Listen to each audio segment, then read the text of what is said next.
Come join us as we dive deeper behind the scenes of security and cybercrime today, interviewing top technology leaders from around the world and sharing true cybercrime stories to raise awareness.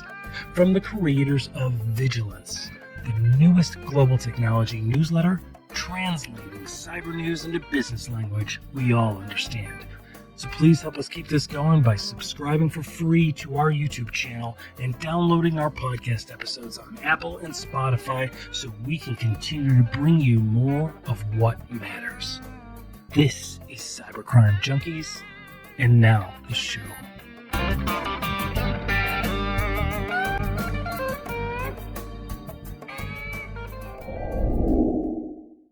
Well, welcome everybody to Cybercrime Junkies. I am your host, David Morrow, and today we are joined by Lynn Dohm, Executive Director for WiCyS, Women in Cybersecurity. And I am joined as well by my always positive, always enthusiastic co-host, Mark Mosher. Mark, how are you? Wonderful, David. Hey, really excited to be in the studio today. This is going to be a great episode. Encourage everyone to look in the show notes, follow Lynn, support the cause, and listen to what we're about to talk about next. Yep, absolutely. So WiCyS is a nonprofit organization dedicated to the recruitment, retention, and advancement of women in the cybersecurity field. And we'll get into your past history prior, but you've had a stellar history helping out, and you were also a contributor to the book, The Privacy Leader Compass. And we're interested in hearing about that as well. Welcome, Lynn, to the studio. Oh, thank you. Thank you so much for having me here today. It's a pleasure. Well, we're excited about it. So before we went live, we were just talking about the recent RSA and changes that have happened in San Francisco and how the event was just a whirlwind for everybody, right? It sure was. Yes. Yeah. A typical RSA fashion, just, back-to-back meetings and, consolidating all your time to make the most out of syncing up with the individuals that you're interested in syncing up with and attending the sessions that you want to attend. And of course, all the different social activities as well. Yep, so absolutely. It was quite an experience. So, well, and I understand you all put on an event, an after-hours event, didn't you? And had a decent turnout. Yeah, we really did. The Tuesday of RSA, we always rent out the district, and we had a great event. 350 people registered and came through the door, and it started at 6:30, and we closed down the restaurant at around 10:30, 11 o'clock. And wow, that is a good showing too. 350 is a strong showing. Yeah, it was wonderful. And what's great about the event at RSA is, you both know that we're not a women's only organization. We're a community that's concerned about the critical workforce shortage. So our mission is to recruit, retain, and advance women in cybersecurity, but we're not doing this alone. We're a community of men, women, non-binary, individual allies, and advocates that are all concerned about the workforce shortage. And so we create this ecosystem of individuals that are supporting our mission as one piece of creating more accessibility and opportunities for women to get into the workforce. And so the WiCyS at RSA meetup is always like this big, wonderful activity. Inclusive event. Yeah. That's where everyone just kind of comes together in this shared place of understanding of, hey, let's all network, connect, and make these really thriving connections on how we're going to move and change the workforce moving forward. So it's a great social event and, a great success. That's fantastic. And you serve for WiCyS, which is the Women in Cybersecurity, WiCyS, for those that may not know. And you've been the executive director for 5 years or so now, I think, right? Or longer? No, it'll be 5 years in October. Yeah, that's what I thought. And then prior to that, you had helped the Community College Cyber Summit. You had helped form that? Yeah, well, I was part of the original team that helped launch the Community College Cyber Summit as we were bridging the gap, community college educators to all get together, learn and grow in this space, and help, support that structure. Community colleges are very unique in that they have the very regional workforce way to be kind of more nimble and flexible for the regional needs. Well, and some And brilliant talent can come out of there and has come out of there, right? yeah, Oh, yeah. absolutely. Absolutely. So that was great. And the Community College Cyber Summit started around the same time as WiCyS. And so with that, I was working on many different activities with many different for-profits, non-profits, government grants. And the Community College Cyber Summit was a group that kind of came together from many different NSF-funded grants that were cyber specific. And then they launched that activity. And around that same time, around 2015, I started working in a support capacity for the WiCyS organization. But it wasn't until 2018 that I actually attended my first WiCyS conference. And then my career really advanced significantly after I formed that community and that camaraderie, what I got out of the WiCyS conference. And then the following year, our founder, Dr. Amberine Siraj, who was at Tennessee Tech University at the time, she asked me if I would consider applying for the position. And that's, I mean, what else in life can you merge your passion and your career? I've been working Right. That doesn't happen very often.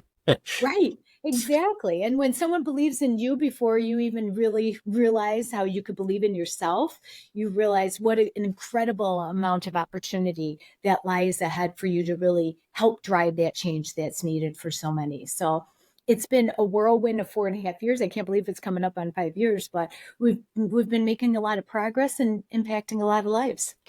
Well, yeah, and each year you guys put out the executive summary, kind of the state of inclusion of women in cybersecurity. At least I know that you put one out in 2023 toward the end of last year. And I'd like to just can you share with us some of the findings so that because people hear there's a million jobs open in cybersecurity, yet there's so many people struggling to break in, and none of that stuff adds up. So, the struggle that women have for equality in the workplace transcends far beyond security for sure, but it is something that is very prevalent in a clearly male-dominated field like cybersecurity.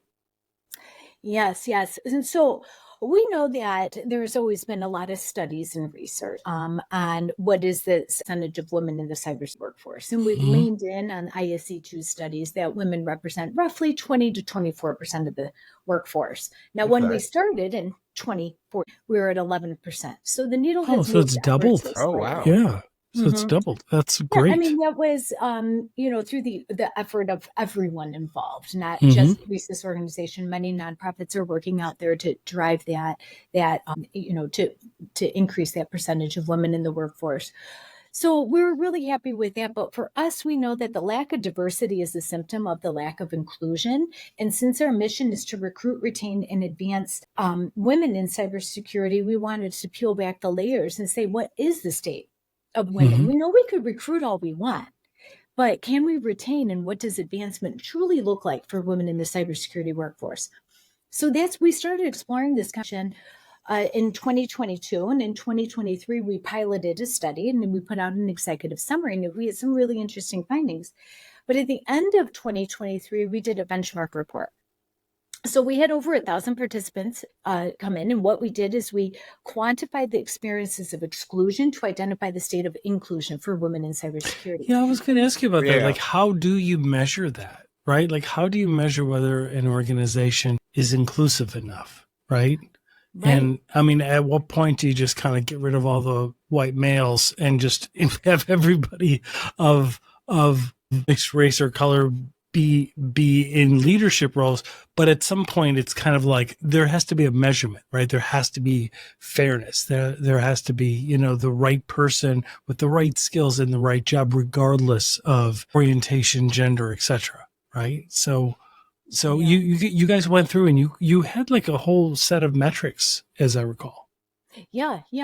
We partnered with Optery, and they were able to do an assessment, and it was an hour-long assessment where people shared their experiences of exclusion. We had 35% men participate, 5% women.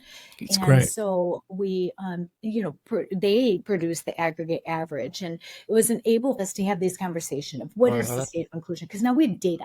Diversity is really easy data to get. Right. And it's very easy. It's like low-hanging fruit. Right. You could take that metric and do something with it and, put in some early career initiatives. And if it grows so slightly, everyone could be happy. But inclusion is not often talked about because it's a feeling and it's only felt when you're excluded. So we kind of struggled with how are we going to bring awareness to leaders about inclusion when we know that the higher that leaders rise, lessens their experiences of exclusion. So they're not even experiencing it themselves. So that's why we partnered, came up with the data. And there were some interesting findings. I mean, first of all, we weren't surprised that women experienced exclusion 2 times higher than men do. That was like, we expected that. Like, Yeah, because I think that transcends cyber as well, right? Yeah. I mean, there's no surprise. Yeah. We were, but I saw you were measuring like feelings of respect, career and growth. And I thought that was really good, trying to quantify kind of respect and things. I mean, I saw those metrics and I'm like, those could be metrics for any company, for any culture, really. Like it would be a great mechanism to evaluate an organization's culture. And that's the point, is that culture is really the key here. And so what was interesting is that the second area of sources of exclusion for women in cybersecurity stem from career growth and advancement. Now, Illyria, that does these inclusion assessments across all sorts of industries, they haven't seen that for any other industry besides. So what does that mean? It means in general, females are able to start in the field but not move up? It does. And it also came up with the report aligns with women experience a glass ceiling at around 6 to 10 years within their career. So now we have actual areas where we could pinpoint some pain points. So now we could have a conversation with if we're bridging those gaps, what are employers' responsibility to that? And what is WiCyS's responsibility as a nonprofit? Right. And so now we're very intentional on, okay, we have that 6 to 10 years. So an employer that's listening to this will be like, oh, all right, I see that there's individuals on my team, they're at around 5-year mark. If they're underrepresented, we might want to start paying attention to what their career growth and advancement opportunities are. And those can be micro steps too. Those could be some of that could be asking them, sitting down with them. Like, what is it that you want to do? What is it that the opportunities that, because a business only has the ability to promote based on what opportunities exist, right? But if you, because sometimes I'm still convinced that so much of this boils down to just terrible, right? Like we're just terrible at it. Humans are, we're just horrible at it, and men in particular. And if we can just listen and ask the questions open-ended and hear what people really want, we might be surprised in what we hear. And it oftentimes will be directly aligned to what's in the best interest of the organization. That's it. You hit the nail on the head, David. Well, I've been head of WiCyS now for 4 minutes and I've made an impact. So no, I really found the findings. I wasn't surprised by them. I mean, I guess I'm not surprised. I mean, cybersecurity is a broad term and there's a lot of different facets, but there's, technology in general is predominantly a male field in my experience so far, but you still see certain segments. And whenever there's a brilliant, hardworking female, I've always seen them rise up and rise. And so, but it's always those subtle things like the glass ceiling and other things that make it very complicated. Yeah. And, and it's also hard to be what you cannot see. And so when you're in an organization and if you're not seeing and witnessing women in leadership, it's also very challenging because you're not seeing a way up for yourself. So that you would layer some, other areas into that. And it could be just, eventually you get bored in a position, or you're not getting the stretch assignments, or you're getting assumed that you're accepting the status quo of where you're at, and you're seeing some colleagues getting promoted, and all those things add up. It's not just women, it's underrepresented individuals. But for us, we did a study based on women in cybersecurity, and there's a lot of other data that we could parse out, and we eventually will get to it. But we definitely wanted to roll out that benchmark report to continue this conversation, aligned with the priorities of our mission. Yeah, and I noticed that toward the end of the last executive summary, there was a finding organizations that were WiCyS, right, had a significantly lower exclusion rate Yes. than those that weren't. What significance did that have for you? What does that mean? Yeah. And we weren't even looking for that. That data No, kind of it just bubbled came up out, to the right? top. Yeah. And we were so interested in that. Our researcher actually called a meeting like, you would not believe what we've discovered here. And so part of the assessment included asking if they were participating as an employee of part of a particular organization. And we looked at if they were strategic partners of ours. We have close to 65, or maybe we're even at 65 right now, strategic partners that fund us year round.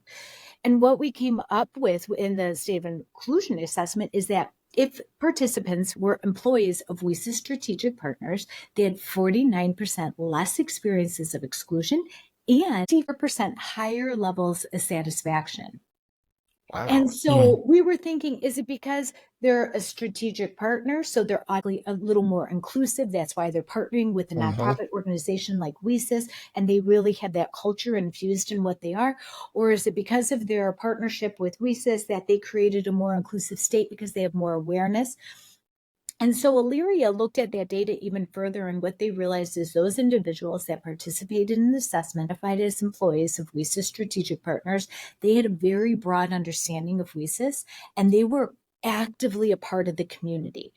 And they either participated in webinars, they hosted webinars, they, did presentations at the WiCyS conference. They were a mentor, they were a mentee, they were building programming efforts. They were part of a cybersecurity team that was building out custom programming for WiCyS. Like they weren't siloed.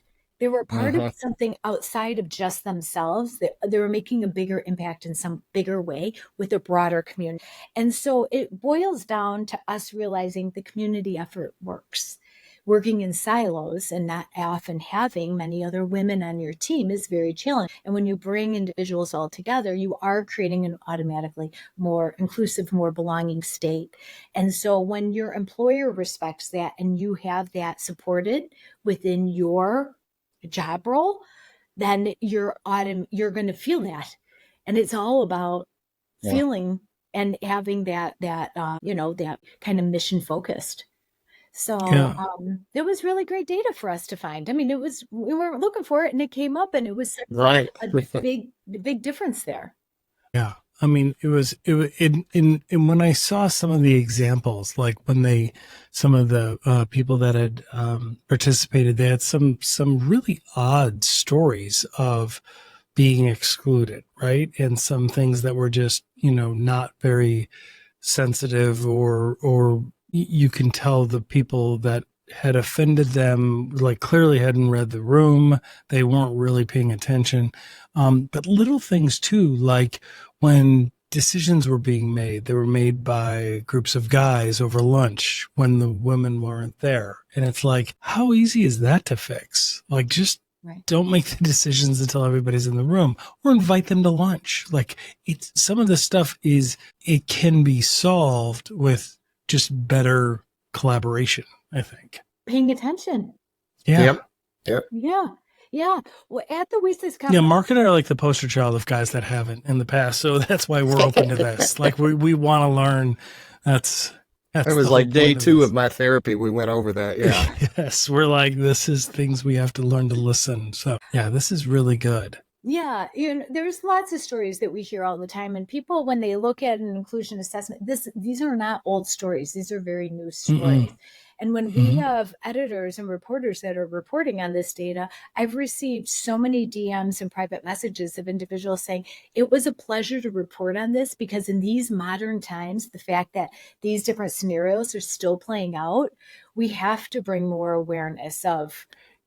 Because some of them were pretty egregious. Like when I was reading through it, I'm like, some people were like doing things that were completely inappropriate by 1950s standards. And the fact that it was going on in 2023, I'm like, wow, that's not good.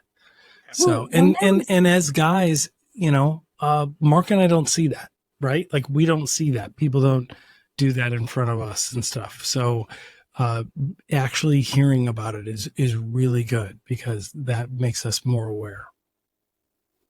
Yeah.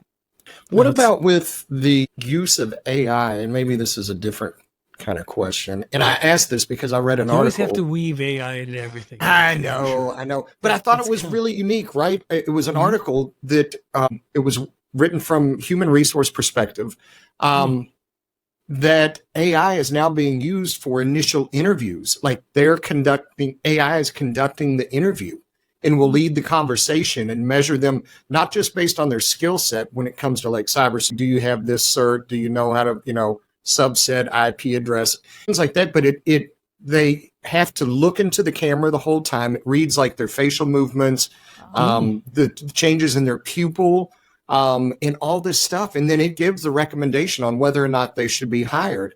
And they said, on the one hand, what if AI gets it wrong and doesn't read the person right? But two, does this eliminate like all social biases that individuals may have themselves when an individual that they may not like that particular person or whatever country that they're from, because of their own personal bias. Yeah. So it was could really eliminate unique. That. And I just wonder if maybe that creates greater opportunities for equality for everybody if we start leveraging something like that. I don't know. I just thought it was a unique take. That is a really interesting article. I'd love to read more about it. And you're absolutely right. Maybe it's eliminating those biases that we all have unconscious bias. It's about paying attention, understanding what could potentially be harmful with that unconscious bias that we are not even aware of at the time until you're really looking into it further. And perhaps that is the solution, is the AI interviewing bias, but there's still so much unknown with that. Yeah, it's all about the programming of the AI program, right? Because how much bias is inputted into the program in the beginning. Yeah. Yep. Exactly. Like I would hear the southern drawl of Mosher and Nixon. Well, see, I couldn't pull one over on the AI, right? Like I couldn't con them into giving me a job. That'd be total loss there. One of my favorite stories is when I was at a summit in Cleveland. I was sitting at a table with CISOs, and one of the CISOs was really excited to share with me that he has 35% women on his team, and he's not going to stop until he was at 50%. Now, this is like 2 years ago. Yeah. And I was really interested because it was right around the time that, ISC2 started saying that we're at 20 to 24%, depending on what, studied with many different researchers. And so I asked him what he was doing different, and he very thoughtfully was considering it, like thinking, what is he like? He's like, what am I doing different? Yeah. And he realized a few years ago that he started paying attention, and he realized that if women weren't applying for his positions, something was wrong. And instead of just accepting that women just aren't applying to these positions, he really started being intentional with looking at the postings himself and working with talent acquisition, and removing like the outrageous wish list that David and Mark, you all are aware of. Like there's more, job recs out there that have a CISSP requirement than there are CISSP. Right. Yeah. And it's like entry-level job, just CISSP, 5 years of managing a SOC. You're like, that is not an entry-level job. Yes, exactly. And so those were all the things. And then he also was very intentional knowing of the different tools and the policies, procedures, and other the things that his team was going to train the individual on too. That's great. So reducing that massive wish list. Everyone has a wish list. Everyone's looking for the unicorn. It's a big thing in cybersecurity, always looking for that unicorn. And then putting it through gender neutral tools, having the other women in cybersecurity professionals that are on his team looking at the job rec, and then submitting it from there and really paying attention to the interviewing process. And lo and behold, he was able to increase the amount of women on his team and have that powerful diversity of thought that women also bring and are able to leverage to those cybersecurity teams. And so it is about paying attention. It is being very intentional, and it's looking at if something isn't attracting women to apply for, then something's not working there. So what are you going to do? Meeting the community where the community is really another area of focus for us too. Absolutely. So how did you, we always ask about the origin story. How did you get into the Cyber Watch Center, the Cyber Fed, being interested in cybersecurity in general? Were you interested, curious in technology when you were younger? Like what was it that spurred you into the field in general? So I started working with an NSF funded grant on cybersecurity, different skill-based trainings and programming efforts, and kind of overcoming the cybersecurity education. And with that, I started working and getting contracted with many other different NSF type of funding type grants. And I was working more like in the communications area of reiterating and explaining to others what exactly cybersecurity is all about and the many different, career pathways and way to get into it. But I was often struck quickly when I started working on these is why is there this workforce shortage? It was fascinating to me because the minute I started working in cybersecurity, it was fascinating to me. It was fast-paced. It was ever-changing. It was problem-solving. It brought a lot of curiosity. There was so much that it has to offer: a lucrative career advancement, financial Well, it's a bigger freedom. cause too. It's not just technology for digital traction purposes. It's technology to protect organizations, right? So there's like it's mission focused. And so it was. And for the listeners, NSF does not mean INSA funds, which is okay. That one totally went over my head. Then Science Foundation. I was like, she gets those too, man. Glad it's not just me. I want to clear that up. Glad it's not just me. I never even thought of that. Thank you for clarifying that. That's because you pay your bills on time. That's okay. Me, not so much. So I started working on, I really just started honing in on security workforce initiatives. And that's what led me on my journey of how could we make this a more inclusive, strong, gender diverse workforce. And so let me ask you this. Is there a general shortage in cybersecurity talent, male and female in general in the United States? Because we always hear that there is. But then tech industries lay people off and people are out searching for work. So I'm just curious what the reality is. Like, what are you seeing? We're seeing that there is a lot of unfilled jobs out there. Mm-hmm. We're also seeing, of course, that tech industries are laying individuals off. And so it's challenging, according to the most recent data, that there's about 3.9 million unfilled jobs in cybersecurity globally. I don't know. Isn't that amazing? Doesn't that just amaze you? Like, how is that possible? These are organizations that want to hire cybersecurity talent and can't fill the roles. It's that 3 to 5 years experience, David. Yeah. It's a tough one. It's a tough one. And as a nonprofit, we're actually meeting, we have all our strategic partners that are this ecosystem that are investing in the cybersecurity workforce initiatives. And we're meeting with them to talk about, like, how could we overcome this challenge? What could us as a nonprofit, what would it take for us? We build out internship programs. We build out apprenticeship programs. It's just, we need to do more and we need to utilize ourselves, knowing that we're this great bridge between the employers and the community as a catalyst to see this collective space. Like, let's create this think tank and how can we give those individuals the 3 to 5, or else it's just going to be perpetuating the problem. Right. If we Absolutely. don't get these individuals 3 to 5 years of experience, get them in the door, get the jobs filled, then, when WiCyS started in 2010, women represented 11% of the cybersecurity workforce, but there was 1 million unfilled jobs. Now we represent 20 to 24% of the cybersecurity workforce, but there's close to 4 million unfilled jobs. Right. So the demand is just more, and we have to continue to work. So there's a lot more work that we have to do. We've done a lot. We've built an incredible community. We have a lot of incredible initiatives, programming efforts. We have 1,600 enrolled in our mentor-mentee program. All our programs far exceed our expectations. Like when we opened up our registrations for all our programming efforts, it takes a tremendous amount of staffing to kind of go through and make that selection process on who's moving in or coming into the program, who's moving through it, and then how else can we support our community.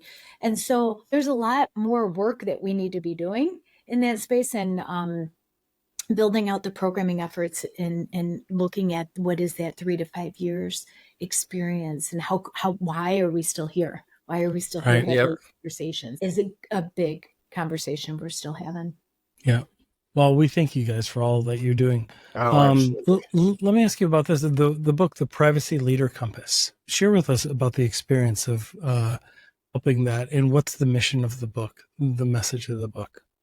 The message of the book is, just a privacy leader, all the different experiences and how many different individuals in this space are overcoming the challenges and identifying some of the barriers and what they're working on moving forward. And so it was a great pleasure to be for Valerie and Todd to reach out to me and ask me to be a contributor. And so I was able to share just a little bit of our experience on the purpose of the mentor-mentee program.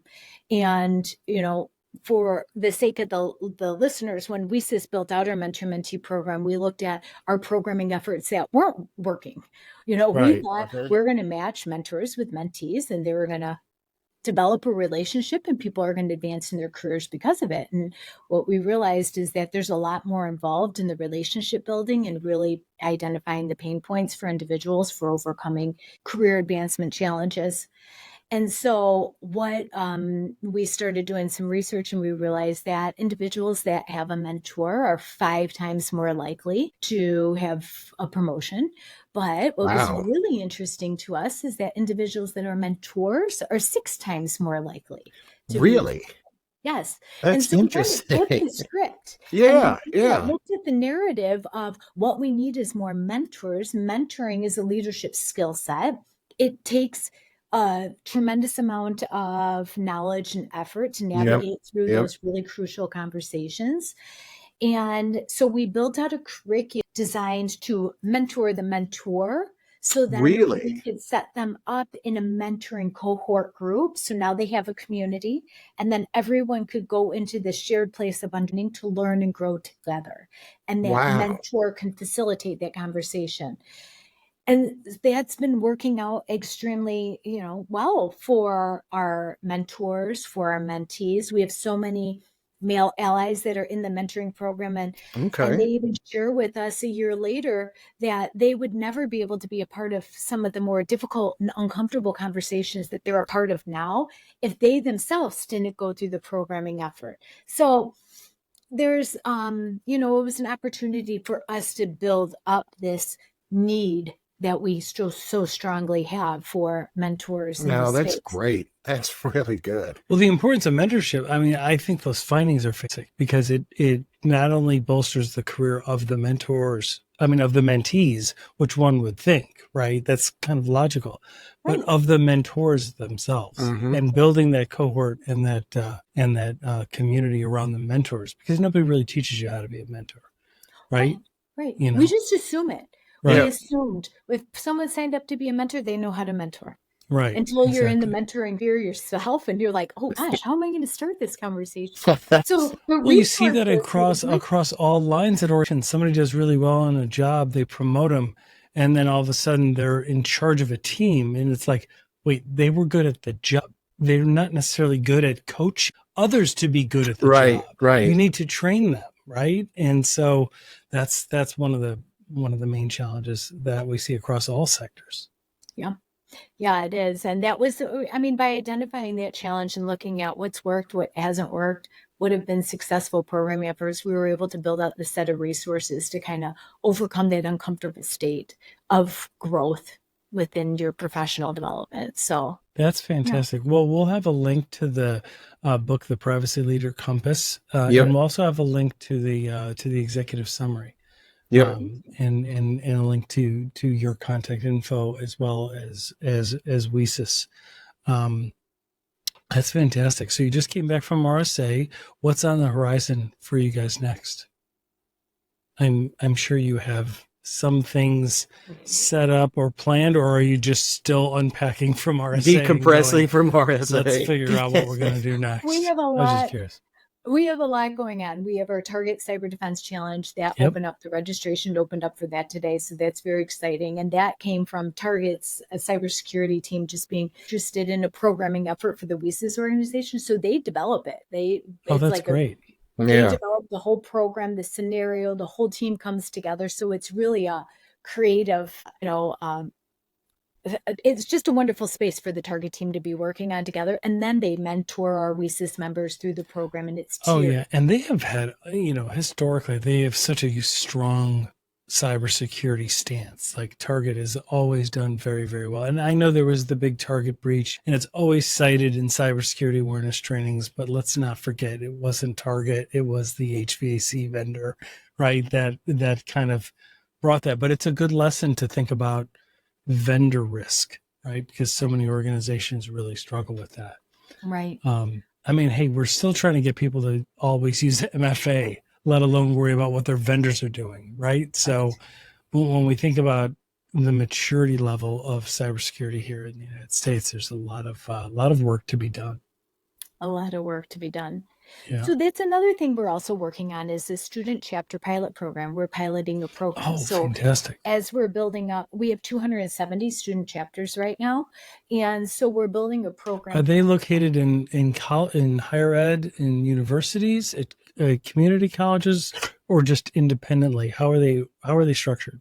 Like, how would somebody get involved if somebody was a student and want to get involved?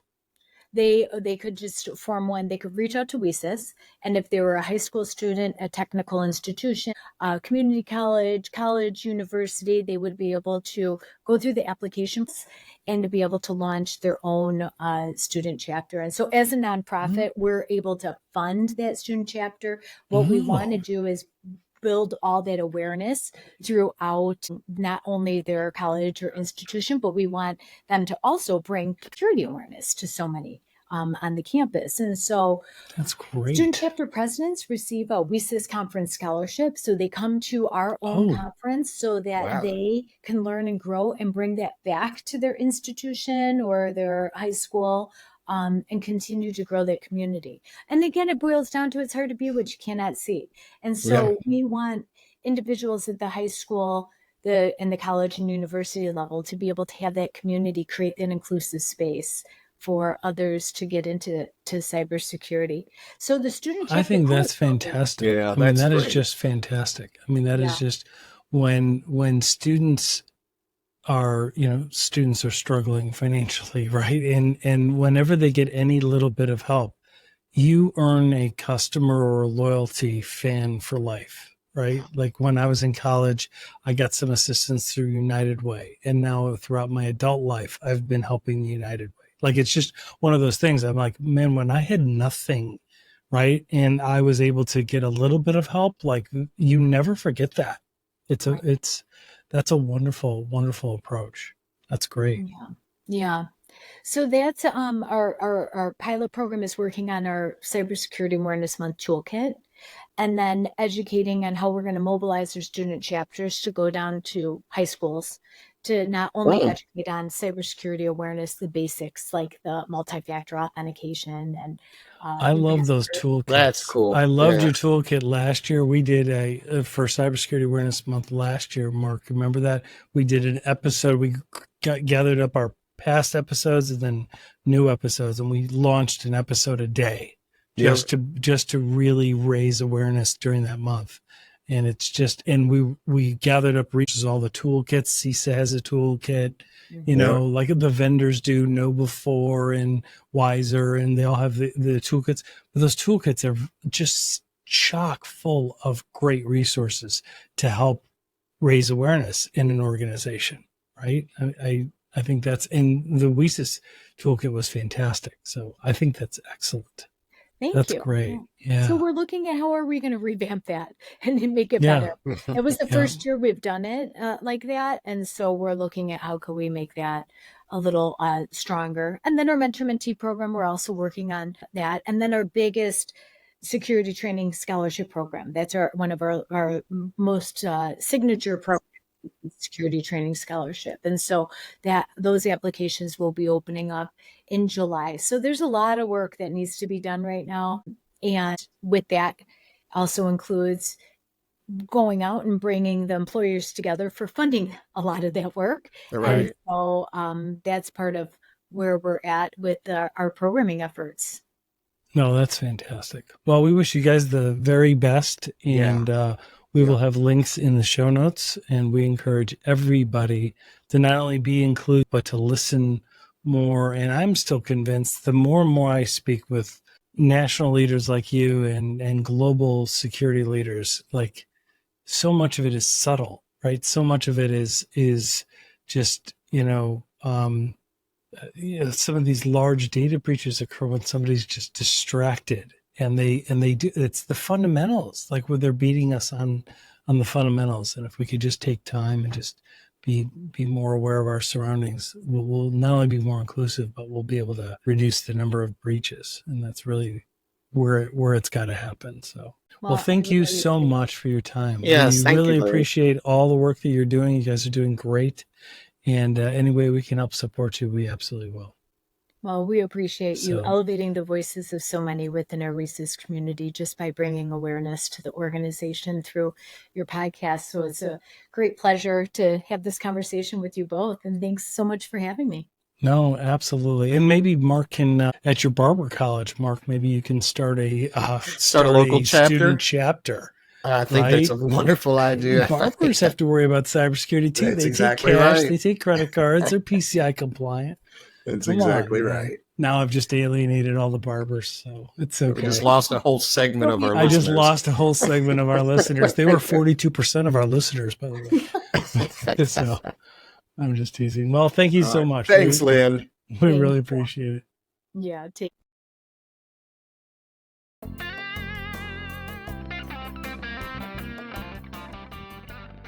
Well, that wraps this up. Thanks for joining, everybody. Hope you got value out of digging deeper behind the scenes of security and cybercrime today. Please don't forget to help keep this going by subscribing free to our YouTube channel at Cybercrime Junkies Podcast, and download and enjoy all of our past episodes on Apple and Spotify podcasts so we can continue to bring you more of what matters. This is Cybercrime Junkies, and we thank you for joining us.